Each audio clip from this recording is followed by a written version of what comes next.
सर्वांना माझा जय भीम. मी घेऊन जातो तुम्हाला आमच्या गावातल्या बुद्धरात. आमच्या इथच्या बुद्धरात झेंडावंदन कशाप्रकारे करण्यात आलं, झेंडावंदनाची तयारी कशाप्रकारे झाली, हे तुम्हाला या व्हिडिओमध्ये तुम्ही पाहू शकता.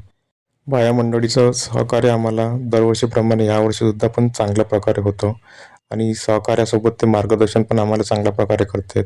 त्यासोबत पुरुष मंडळीसुद्धा पण आम्हाला चांगल्या प्रकारे सहकार्य करते आणि मार्गदर्शन करते, कारण की त्यांच्या मार्गदर्शनाशिवाय हा कार्यक्रम पूर्ण होऊ शकत नाही.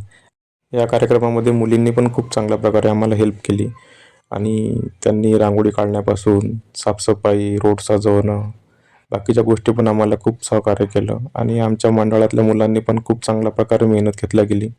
म्हणूनच हा कार्यक्रम आपली इथं पार पडत आहे आता. आणि बाकी सर्व तुम्ही बघू शकता. आता झेंडावंदनाची तयारी आता झालीच आहे, आपल्या अंतिम टप्प्यातच आहे. येत्या काही वेळात आपली इथं झेंडावंदन सुरू होणार आहे.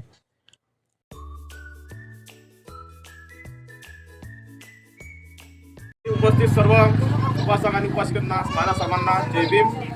आज 14 एप्रिल आपल्या सर्वांचे उद्धार करते परमपूज्य बोधिसत्व विश्वरत्न भारतरत्न डॉक्टर बाबासाहेब आंबेडकर यांची जयंती आज आपण आपल्या गावामध्ये साजरी करत आहोत.